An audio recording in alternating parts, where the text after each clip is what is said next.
Governor, you've talked about the Green New Deal. You've talked about the need to open up and unleash American energy. I want to bring your attention now to a specific energy-related topic, which is that in order for free enterprise to be flourishing, we need to be able to move people and products efficiently and effectively and affordably. And yet the Biden administration, now working with the state of California, is attempting to ban internal combustion engines. Ban internal combustion engines, require electric cars, electric vehicle mandates, and this is not off in the far distant future. The state of California trying to do this to fleet operators as early as 2024.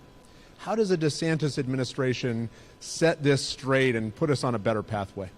We reverse it. I mean, that's a very easy thing to do, but it's interesting. I'm actually going to be debating Governor Gavin Newsom on November 30th on Fox News. So we have this Florida versus California, kind of two different models. One state's hemorrhaging people, the other state's attracting a lot of people, and we can kind of go through that. But I think this is an example. When I was in California a couple months ago, we did an event with a lot of the truckers, because they are putting this electric mandate on the big rig trucks. So you're literally going to be at the Port of Long Beach, load up an electric truck, big rig. It's going to go for 100 miles, and it's going to need to charge for 12 hours. And then it's absolutely insane. It's absolutely nuts. It will hurt our supply chain. It'll cause inflation. It's going to create huge problems just on that alone. But then they want you, when you go to buy a car, to be forced to buy an electric vehicle. When they first announced that, people were, they were patting themselves on the back as if they're like saving the planet.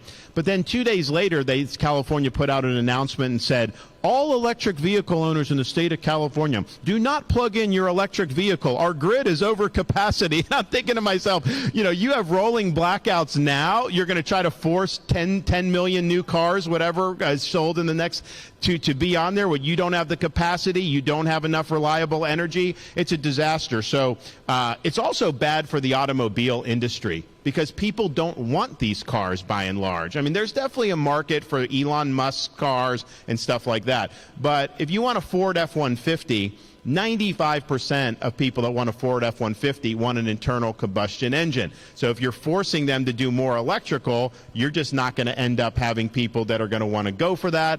Used cars are going to go through the roof because people are going to want the real thing. So we're going to reverse all those mandates. It also just goes into liquid fuels. I mean, here in Iowa with the renewable fuel, it will hurt farmers here in Iowa if you're forcing everybody to get off liquid fuels.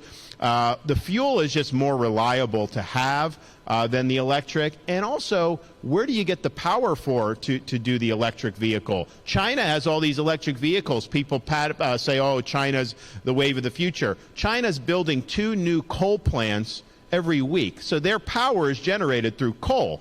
So how is that better than doing what we're doing in the United States, focusing more on internal combustion engine and using natural gas to generate a lot of the electricity? So I think it's bad for consumers. You will pay more. It's bad for mobility, and it is ultimately will bankrupt the automobile manufacturers, because there's just not going to be the demand to meet these mandates.